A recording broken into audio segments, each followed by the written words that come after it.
wote wa CASFED Tayomi na wasio wanachama, kwa maana ya wageni wote, ninawasalimu tena kwa jina la Yesu. Ninawasalimu kwa jina la Yesu. Amen. Kipekee ninamshukuru Mungu ambaye amenipa nafasi ya kuweza kufika hapa na kuwa mwalimu wa semina hii ambayo imeandaliwa na viongozi wetu wazuri katika kuweza kupata maarifa, alafu tukaendelea kusonga mbele kwa vile ambavyo tutaendelea kujifunza.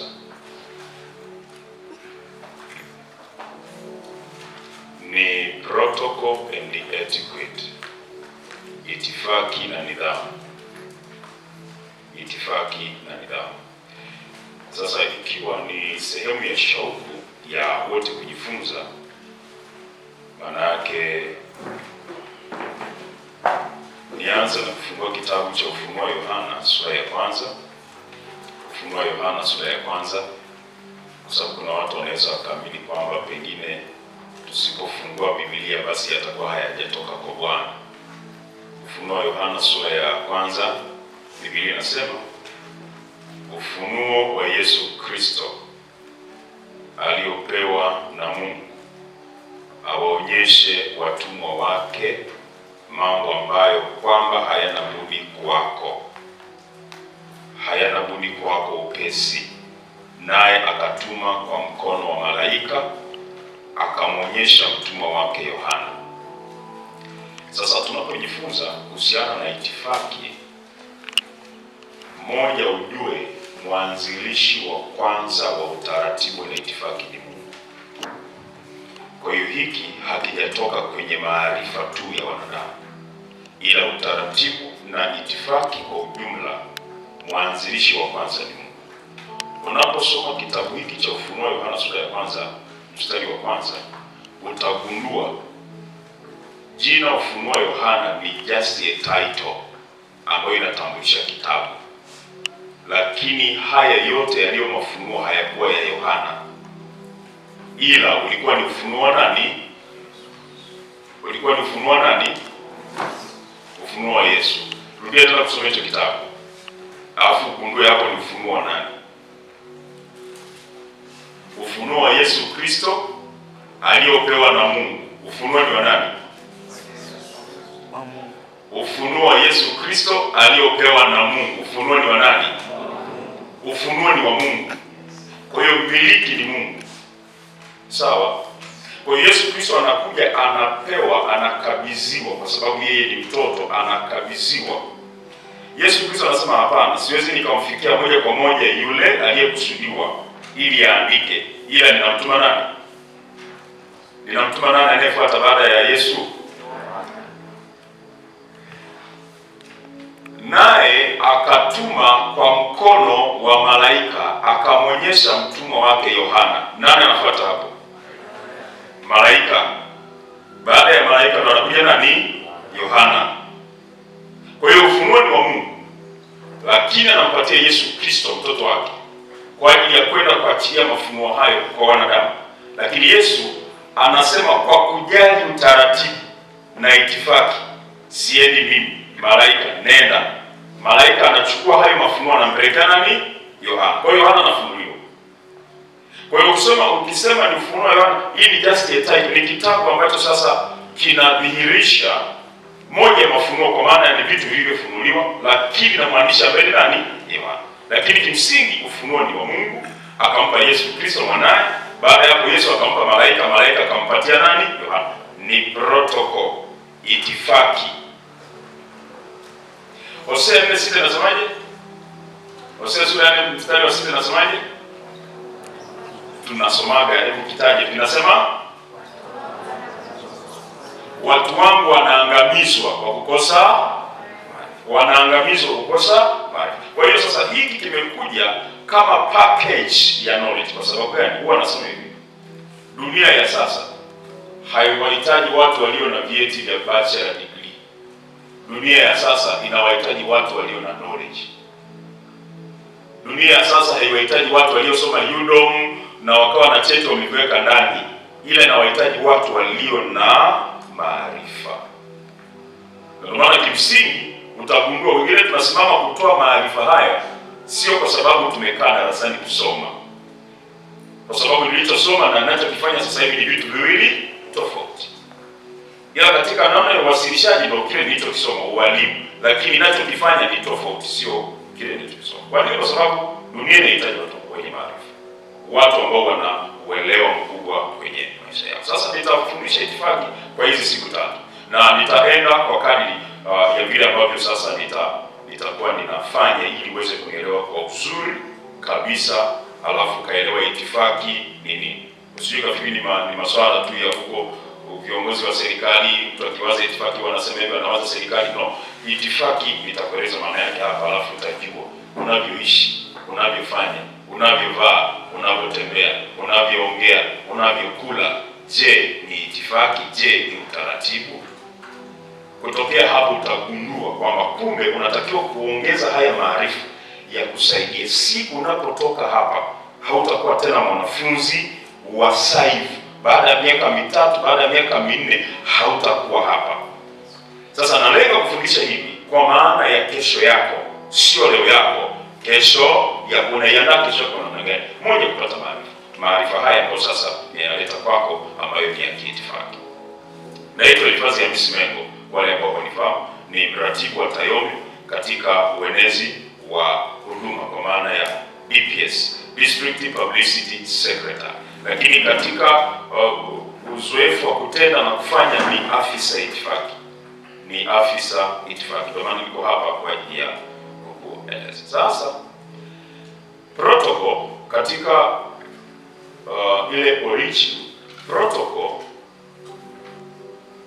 ambalo kwa neno la Kiswahili ni itifaki, lenyewe limetokana na maneno mawili. Maanake tunaangalia origin yake sababu tunapata neno protocol. Maneno mawili, la kwanza, maneno mawili ya Kigiriki. La kwanza ni protos, lakini la pili ni kola. Protos ni P-R-O-T-O-S, protos. Neno la pili ni kola. Kola ya Kiswahili, kola, ambalo protos linamaanisha first au awali, na kola linamaanisha glue au gundi. Haya maneno mawili yalipounganishwa yaliunda neno moja ambalo linaitwa protokoloni. Protokoloni, P-R-O-T-O-K-O-L-L-O-N, protokoloni, ambayo linamaanisha first glue au gundi ya awali. Gundi kama gundi unazifahamu, ile gundi ya awali ambayo inatumika, hiyo gundi inatumika kuviunganisha vitu katika utaratibu unaofanana.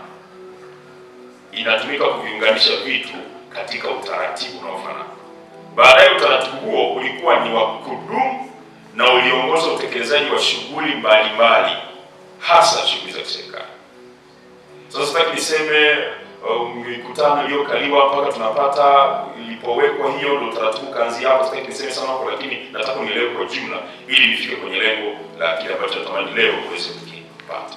Lakini baada ya kuendelea kutumika kama mwongozo ama kitu ambacho kinatumika kuviunganisha vitu, tukio na tukio linaunganishwa ili liwe na utaratibu.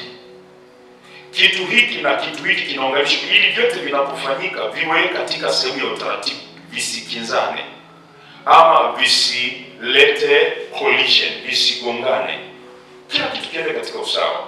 Kwa hiyo anapokuja rais anatakiwa apokelewe na nani? Au anapokuja waziri mkuu mwenyeji wake anatakiwa kuwa nani katika mkoa ili ampokee?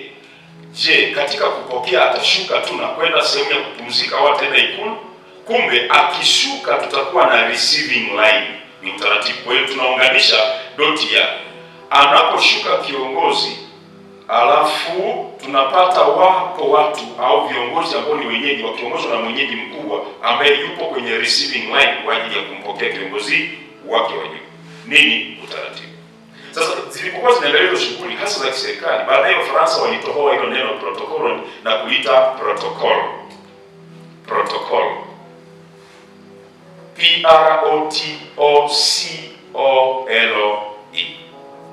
Neno ambalo Waingereza sasa baada ya protokoli kuweza kutoholewa na Wafaransa kupata protokoli, Waingereza wakasema sasa visiwe protokoli, tuite protocol. Ndio hii protocol ambayo tunaitumia mpaka sasa, kwa sababu tunatumia Kiingereza cha Muingereza, lakini pia tunatumia Kiingereza cha nani, cha Marekani, lakini hasa tunatumia cha Muingereza. Kwa hiyo tunatumia neno protocol. Kwa hiyo kutokea hapo sasa likaja tafsiri ya neno protocol, ambapo Kiswahili ni itifaki. Likaja tafsiri ya neno protocol, ambapo Kiswahili ni itifaki. Kwa Kiingereza, protocol is an official procedures or systems that govern the conduct of the affairs of state or diplomatic occasions. Itifaki ni taratibu zinazoongoza na kusimamia utekelezaji wa shughuli mbalimbali, hususa ni shughuli za kiserikali na kidiplomasia. Itifaki hususa ni za kiserikali na kidiplomasia. Kwa hiyo moja kwa moja itifaki kuitafsiri kwa neno moja, itifaki ni utaratibu. Itifaki kuitafsiri kwa neno moja ni utaratibu. Kwa hiyo itifaki ni utaratibu, kwa vile utakavyokaa, kwa vile ambavyo utasimama, kwa vile ambavyo utavaa, kwa kuzingatia rangi ya vazi na aina ya mshono fashion, na utakavyokula, utakavyochukua vifaa vya kulia chakula, utakavyoshika mkononi, unashikaje kisu pamoja na uma na kijiko kikiwemo, unawekaje chakula na vinywaji vinakaa upande gani na chakula kinakaa upande gani. Unapokaa katika high table unatakiwa ukae mkao gani? Unapofanya sitting arrangement, unapofanya mpangilio wa viti, kuna VIP A na VIP B, unafanyaje huo mpangilio? Kwa mfano, ninyi ni Kasweda, ninyi ni EDMC. Tukiwa na mpangilio huu, sawa, tukiwa na mpangilio huu, kimsingi kwa sababu kuna watu wawili ambao ni tofauti kiutendaji, itakiwa tu tuna VIP ngapi? B. VIP A na VIP B. Sasa mimi nikija hapa nitatem kama ni VIP moja tu, sio mimi. Kwa sababu kishaweka hivi wote mkafanana kuangalia na mpangilio jinsi, hiyo ni VIP moja. Lakini nikikutoa wewe nikakuweka pale ukaangalia huku na wewe ukakaa hapa, VIP A ni ile ambayo imegeukia huku, maana yule ndio mkubwa, ndio maana amegeukia huku. Huyu anafuata kwa nafasi, kutoka kwa yule anafuata huyu, ndio maana amegeukia huku. Sitting arrangement. Sasa kuna mtu akisema hapa usinishangae. Mimi nafundisha utaratibu. Amina, watumishi wa Bwana. Yes. Kwa hiyo ni utaratibu. Ni utaratibu. Baada ya kukaa, nani anakaa katikati? Nikiangalia hapa kwa mfano, chukulia hii ni VIP moja, hii hapa. Mpangilio ama sitting arrangement kwa maana ya sehemu ambayo tutakuwa nafundisha sasa huko, inanitaka nitumie namba witili. Namba witili nasijua ni alafu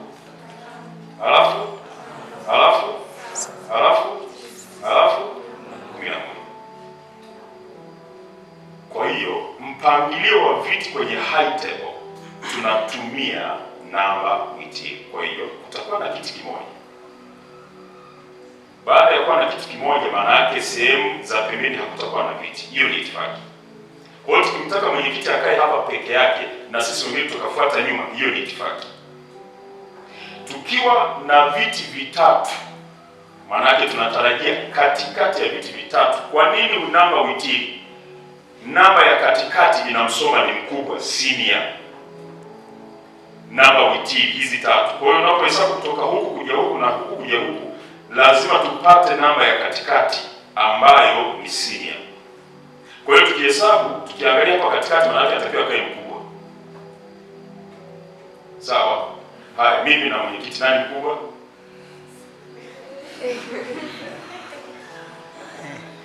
Sijibu, sinafundisha mjibu. Mimi na mwenyekiti nani mkubwa?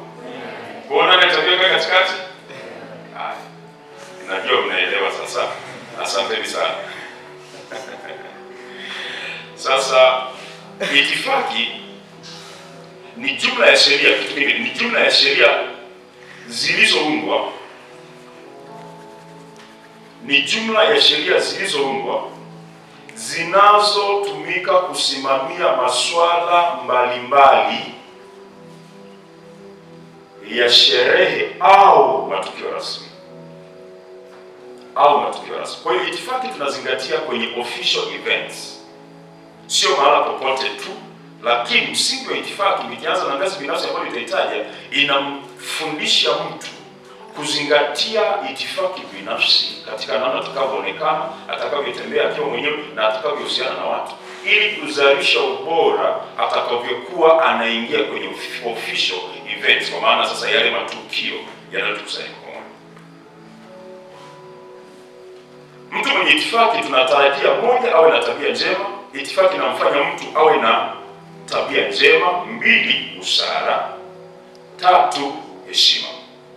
Mtu yeyote akijifunza itifaki utamkuta na hivi vitu vitatu. Cha kwanza ni tabia njema, kwa sababu ile etiquette, ile ni nidhamu ambayo inafundishwa kwa maana ya ile kudimana, tabia njema. Kwa hiyo uvaaji, utavaa kwa namna gani? Unatakiwa uvae ukiwa ni mtu mwenye tabia njema. Kwa hiyo utavaa in proper way. Kwa hiyo hautavaa ili mradi, hautavaa nguo yoyote, hautavaa rangi yoyote. Lakini pili, busara. Huyu mtu, kwa sababu namna ambavyo atakuja na akanikuta mimi naongea na mtu mwingine, hata kuja kuingilia yale mazungumzo zaidi, atasubiri mpaka tumaliza ndipo aje atusalie. Kwani ninyi wao mnafanya hivyo? Simkuta mtu anaongea na mtu mwingine mwenye kiti ni nani, bwana sio, haleluya. Lakini kwenye kanuni za itifaki, mtu mwenye busara ni yule ambaye anapoona mazungumzo yanaendelea baina ya watu wawili, haendi kuingilia ile mazungumzo, anasubiri yaishe. Baada ya kumalizika ndipo anapoenda kwa ajili ya kusalimia ama kwa ajili ya jambo lolote hilo. Lakini pia heshima. Kwa nini heshima? Kwa sababu utakavyokutana na mkubwa wako, the way utasalimiana naye ni kwa sababu ni mkubwa. Wewe ukiwa junior, yeye akiwa senior, kuna namna utamsalimia, kuna namna utasimama, hautakaa mkao wowote ule. Kwa nini? Kwa sababu tunatarajia uwe na heshima. Hayo mambo matatu ambayo yanampata mtu ambaye amejifunza itifaki, na baada ya hapo anazingatia kanuni za itifaki. Sasa tunapojifunza itifaki, tunajifunza katika maeneo makubwa matatu, madaraja matatu ya itifaki, au andika madaraja ya itifaki. Madaraja ya itifaki. Daraja la kwanza ama ngazi ya kwanza ya itifaki ni itifaki binafsi. Ili uweze kuwa bora kwa watu wengine katika kuhusiana nao na katika kutenda ama kufanya jambo lolote, unapotoka nje ya wewe, ni pale ambapo utakuwa umejijenga kwenye uwezo binafsi, kwa maana ya kujisimamia wewe kwenye utaratibu binafsi. Je, wewe una utaratibu gani? Kuna mtu ambaye alishajiwekea taratibu yeye binafsi, akasema hivi, mimi nitavaa hivi, mimi binafsi nitavaa hivi, mimi nitatembea hivi, mimi nitapangilia mambo yangu hivi, nitatekeleza jambo hili na jambo hili kwa utaratibu huu. Nikipanga ratiba ya saa 12 asubuhi mpaka saa 4 ya usiku, na hakikisha hakuna ratiba inayoitafia pale katikati. Kwa hiyo nitasimamia ratiba yangu. Wangapi walishaweka ratiba ya masomo wakiwa urefu? Simnyoshe. Tuliweka ratiba, si ndio? Wangapi walifuata 100% ile ratiba? Zinaishaka kuwa ni mapambo darasani kwenye vyumba vyetu. Umeweka ratiba Jumatatu ni somo fulani, nitasoma, nitafanya hivi. Mimi niliweka mpaka ile daily routines. Nikaweka kabisa kwamba asubuhi saa 11 mpaka saa 12 maombi. Ili saa 12 kamili nijiandae kwa ajili ya kwenda shule. Baada ya hapo nakurupuka nimechelewa, nitajiandaa kurupuka nitazunguka, nabeba begi, mara madaftari mengine nimeacha, mara nitakimbia shuleni. Lakini kimsingi itapaswa kutembea tu katika utaratibu na ustaarabu, sio kuwa na ule uhima-hima. Sasa kwa nini? Kwa sababu ukishajiondolea utaratibu binafsi, usifikiri utafaa kwenye utaratibu wa jumla. Kwa nini tunapata shida kuhusiana na watu wengine? Kwa sababu hatujajijenga kwenye utaratibu binafsi. Hatujajiwekea uwezo binafsi, kwa maana ya nitasimamia kile ninachokipanga. Na ndio maana hata time management huwa tuizingatie, kwa sababu ninachokifuata ni kile tu, nina kipindi kompyuta langu labda nitaenda, nina kipindi ndo ratiba tulizonazo. Lakini nje ya ratiba zile za darasani na kusoma kozi, hatujajiwekea utaratibu kabisa. Kama mpo ni wachache, lakini naamini nawaambia ni wachache. Kwa nini? Kwa sababu hatujajijengea uwezo, kwa sababu dunia inamhitaji mtu mwenye nidhamu. Sasa nidhamu huwa hatupaswi kuionyesha tunapokutana na watu wengine, ila nidhamu tunaanza kuijenga kwetu sisi wenyewe. Sasa ukishajifunza itifaki, maana yake unaanza kujitengenezea nidhamu binafsi wewe mwenyewe. Kwa hiyo chochote ambacho kitakuja kitainteract katikati ya ratiba yako, hautakubali kutekeleza, kwa sababu kinakuondoa nje ya utaratibu ambao umejisimamia. Wangapi ambao walishasema mimi saa 2 mpaka saa 6 sitapokea simu zaidi, nitatekeleza ratiba, alafu akapiga na shosti yake akaipokea, wakapiga story wewe masaa mawili, au akapigiwa simu akamwambia nataka niende saa 7 nisindikize, basi nataka nikanunue nguo, na unasema najua na mimi nitapata humo kutoka kwako. Unaacha ratiba yako, unaenda kumsindikiza rafiki kwenda wapi saa 7 kununua nguo, kwa sababu unajua hata kuacha kwa sababu umemsindikiza. Ni wangapi ambao wanakubali kuacha mingine yote kwa sababu ya ratiba walioiweka? Ile ni nidhamu binafsi ambayo inafundisha sasa kwenye itifaki. Kwa hiyo itifaki ile ambayo unaweza ukaisimamia na kuitekeleza, ya jumla, ya kijamii, ya kitaifa na kimataifa, inatokana na msingi wa kwanza wa kujiwekea wewe nidhamu binafsi. Kwa sababu kila ni mtu usiyezingatia hata ukaaji, kwa hiyo unaweza ukaenda popote ukakaa unavyotaka wewe. Yaani usipojitengenezea nidhamu ya kukaa, unaweza ukaenda mahala kwenye tukio ukaweka miguu juu ya meza. Kwa nini? Kwa sababu haujajitengenezea nidhamu binafsi. Kwa hiyo itifaki katika ngazi binafsi hii inamtaka mhusika kama mtu hawezi kujitengenezea nidhamu yeye binafsi, na anaweka taratibu huyo mtu binafsi, kuweka taratibu ambazo atazifuata yeye mwenyewe binafsi, pasipo kushurutishwa wala pasipo kuongozwa na mtu yeyote zaidi ya yeye. Amejiwekea utaratibu. Unajiwekea utaratibu wa kulala ni saa ngapi? Mimi muda huu nitalala, haijalishi kuna mambo gani, nitapumzika muda huu. Lakini tukishaingia kwenye mahusiano, muda wa kupumzika unavurugika. Nyie mlio kwenye mahusiano si ndio hivyo? Unatakiwa kupumzika, lakini mwenzako anakuchatisha au mnaongea na simu. Utagaragara kwenye kitanda wewe. Utashuka chini. Utatoka nje, utatembea, utakutwa mawe ya watu. Utaanza kukata majani, matawi ya miti unayakata.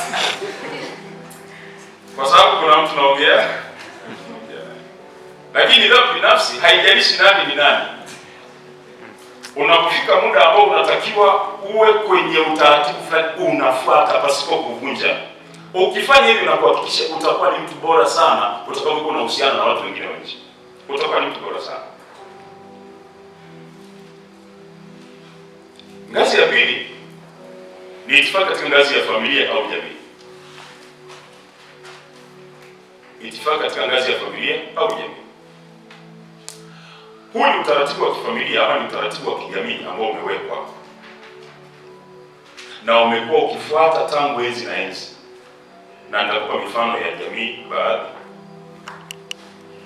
Huu ni utaratibu ambao ulishawekwa tangu enzi na enzi na unafuatwa mpaka leo.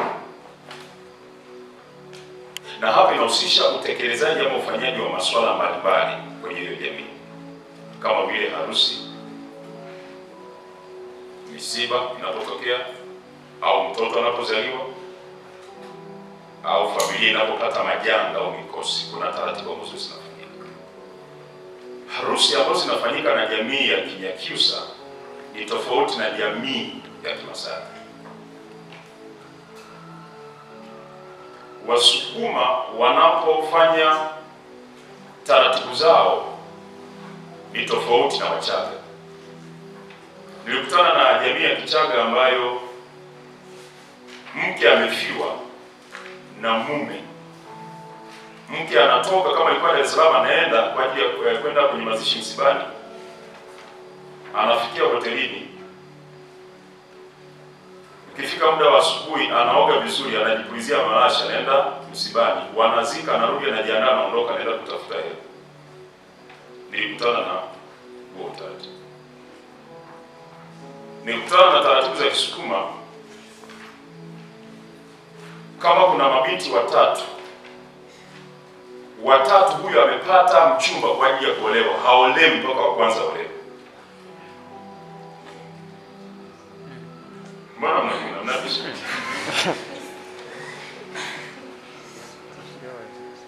Wanasema anatakiwa waanze mkubwa kabla ya mdogo. Mautaratibu yametoka wapi? Si yametoka kwa Yakobo. Anatakiwa aolewe mkubwa ndipo afuate mdogo. Yeye akaanza akampenda mdogo, akabadilishiwa. Akaanza mkubwa, sasa mimi sikutaka mkubwa, nataka huyu mdogo, akaingia tena kwenye kazi. Ni mautaratibu tu yamewekwa. Kwa hiyo unapoenda nje na huo utaratibu, maana yake unavunja na unakiuka taratibu husika. Ukienda ukimwona Masai amevaa, useme mbona wanajiainisha, ni utaratibu walio nao. Kwa hiyo utagundua yule ni Masai, utagundua yule ni Msukuma, utagundua yule ni Mchaga, utagundua yule ni nani, kutokana na vile ambavyo wanafanya taratibu, wanafanya masuala mbalimbali ya kijamii kwa vile ambavyo wao. Ukienda kwenye jamii ya Kisafwa ya kwetu, mimi ni Msafwa. Msafwa kwa maana ya mdogo wa Msafwa, Malila kwa lugha nyepesi. Sisi kule mtu akizaliwa katika namna ya ajabu anatengwa ili aweze kuwa chifu wa kabila. Mmoja wa watu waliozaliwa katika namna ya ajabu na mimi nimo. Sitaki niseme nilizaliwa, lakini nilizaliwa katika namna ya ajabu ambayo ikafanya utaratibu sasa wa kijamii ufuatwe, lakini ule utaratibu ukakutana na mama ambaye ameokoka na kumjua Yesu. Akasema utaratibu utanipotezea mwanangu, hataenda kuwafundisha sasa hivi tarehe ya leo hapa kuwafundisha itifaki. Kwa hiyo hawakunitoa kwenda polini nikiwa mdogo, nifanywe matambiko, niishi huko, baada nilisishwe, chifu aliyepo aanze kunifundisha na nitembee naye, baada ya kunikabidhiwa kijiti cha kuwa chifu.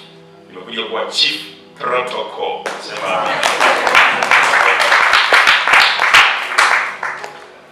kwa zile taratibu za dini. Ukienda kwenye familia yenu pale nyumbani, nani huwa anakuwa wa kwanza kuserve chakula? Yaani mmekusanyika familia, baba, mama na nini, sasa wewe na wadogo zako, nani huwa anakuwa wa kwanza kuserve chakula? Nani? Mseme kwa sauti. Baba. Wewe unaanza wewe. Kwa nini uanzi wewe? Kwani wameandika sheria pale wa kwanza kuserve chakula ni baba, wa pili ni mama? Nyumbani hamjaandika, si ndio? Lakini kwa nini automatically chakula kikiandaliwa, dada umejifunga kitenge chako vizuri, unaenda sebuleni, unapiga na magoti? Kwa nini unapiga magoti? Kwani imeandikwa wapi? Unasema karibu chakula mezani, si ndio? Baada ya hapo ananyanyuka baba, si ndio? Anaenda na serve chakula. Anafuata nani? Mama. Anafuata kaka mkubwa au dada mkubwa? Wanafuata watoto. Pengine wewe unakula jikoni. Kwani kwa sababu ni taratibu zimeshawekwa tayari. Zile ni itifaki. Mimi mnaweza mkafikiri ni vitu vya kawaida. Zile ni itifaki, yaani protocol ambazo tunazifundisha.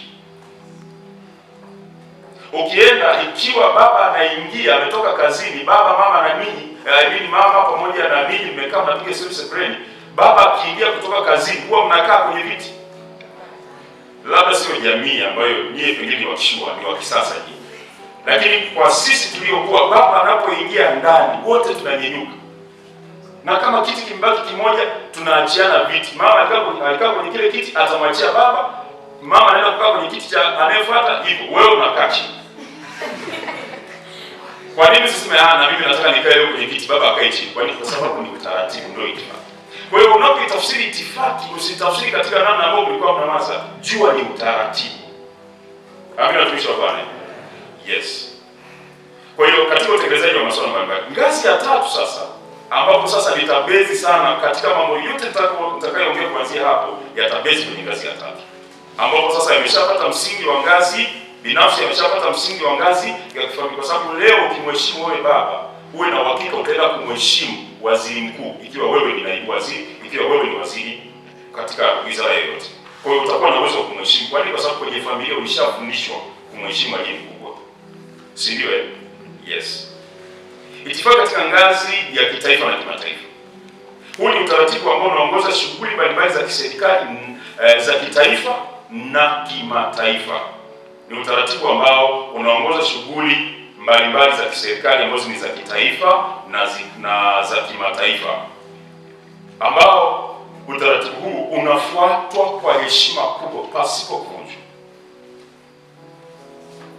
Ambapo sasa tunapozungumza kwenye ujumla wa itifaki, nitakupa ile uelekeo wa moja kwa moja wa ufuataji wa itifaki. Kuna itifaki za kidini, kwa kuna namna tutafuata itifaki za nini? Za kidini. Sawa? Itifaki kwenye upande wa siasa, maana tutafuata itifaki za nini? Za kisiasa katika upande wake. Kwa hiyo itifaki huku inakuja inagawanyika, na ndio maana utaratibu ambao wanafanya kwenye upande wa dini ni tofauti na huku serikalini. Kwenye upande wa kidini, itifaki inamtaka mdada asivae suruali kanisani. Nasema kwa sababu mimi ni kanisa ni Holiness, yani wale waanzilishi wa Pentecost ndio kanisa langu mimi, ambao ukionekana upo katika namna A na natakiwa katika namna B, unashughulikiwa hapa. Ndio kanisa letu sisi la Holiness. Sasa kama mwamini huyu hapa leo kijana anatambulisha, anaitwa Joy Kayani, anafahamu baadhi ya watu walio pale kanisani na wakaondoka kwa sababu walishindwa kabisa na ile utaratibu hapa. Mimi nikaitwa, mnasali kwenye kanisa ambalo nyinyi ni wazee wa sheria. Ni vitu vilivyowekwa, maana ni muktadha wa nini? Wa kidini. Lakini ukija huku kwenye utekelezaji, ili uweze kutekeleza vizuri itifaki, mdada anatakiwa avae suruali. Anapotembea hospitalini avae nini? Suruali.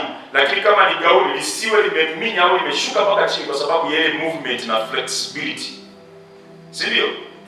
Itifaki za kule. Kwa hiyo ukishaelewa itifaki, haitakusumbua namna ya kuishi na watu, haitakusumbua namna ya kuishi kwenye mazingira ambayo utakutana nayo. Sisi watu tunajifanya wabishi kwa sababu hatuelewi taratibu. Wale wenyewe bwana wanajidai sana, au wale hawako rohoni wale, kwa sababu angalia jinsi walivyo, hawako rohoni. Lakini sasa nitafanya nini? Lazima nivae hivyo ili niweze kuwa mwepesi kutekeleza majukumu. Inapotokea changamoto yoyote, wale watu wa usalama wanapotembea na mheshimiwa, inapotokea changamoto yoyote, ni wepesi zaidi katika kufanya movement. Kwa nini? Kwa sababu pia ya mavazi waliyovaa. Kwa hiyo kutokea hapo sasa uelewe katika ngazi ya kitaifa na kimataifa ni utaratibu ambao unafuatwa kitaifa, ni utaratibu ambao unafuatwa kimataifa. Kwa mfano, kuna utaratibu wa kuwa na wawakilishi kwa maana ya mabaruzi, kuteua mabaruzi na namna wanavyotakiwa kwenda katika majukumu yao. Wanapofika kwenye nchi husika, wanaenda kumuona nani, wanakuwa na nini. Hivi utaratibu wa anayekuwa wa kwanza na anayefika dakika moja kabla, naye anakuwa senior kati ya mabaruzi. Yaani hata hapa Tanzania mabaruzi wa nchi mbalimbali walioko hapa, kuna ambaye ni senior. Senior wa mabaruzi wote ni yule aliyefika wa kwanza kabla ya mabaruzi wengine kufika walipofanya teuzi ama walipoteuliwa kuja. Kwa amefika saa 2 kamili, amekabidhi ile barua na utambulisho wake, ndiye senior wa wote ambao watafuata. Ni taratibu za kitaifa. Sasa natamani nizungumze kitu kimoja leo. Pengine sitakizungumza, lakini katika eneo la utangulizi leo huo umenielewa vizuri. Ukinielewa hapo huko utapata shida. Amina, tumisha Bwana. Amina, watu wa Mungu. Amen. Yeah. Sasa niishe kwenye hiki kipengele ambacho kinasema matukio ambapo protokali ama itifaki huzingatiwa. Na yaorodhesha tu leo, alafu kesho tutaanza nayo. Matukio ambapo itifaki inazingatiwa. Eneo la kwanza ni eneo la ukaaji, sitting arrangement. Kwa hiyo tutajifunza namna ya kukaa. Tutajifunza namna ya kupangilia masuala ya ukaaji yote. Iwe ni kwenye VIP na VIP tukiwa nazo ngapi, tunafanyaje? Hatuwezi tukawachanganya wabunge na wakuu wa mikoa. hatuwezi tukawachanganya mabalozi na wakuu wa wilaya. Kwa nini wasichanganyikane, wakae katika eneo lao utaratibu? Kwa hiyo sitting arrangement. Mbili ni dressing code, uvaaji. Dressing code, uvaaji. Kwa hiyo hapo utajua sio kila nguo utapaswa kuivaa. Hautavaa suti ya orange, hautavaa suti ya pink kama unaenda kwenye mikutano. Wainjilisti wananiwabishi sana, nasema hii ndio suti niipata, nikiivaa inakuwa na upako mkubwa. Hamna. Rangi ya pink na maana yake, na inamaanisha love au mapenzi. Pink. Na ndio maana wanaukaribu nayo sana jinsia ya kike. Kwa hiyo mnapotoana out mnatakiwa mvae rangi ya tatu. Nimekwambia hili ni dressing code. Tatu, ulaji wa chakula au staarabu wa mezani. Table manner tunaita. Table manner. Kwa hiyo kumbe ukienda mezani hautakula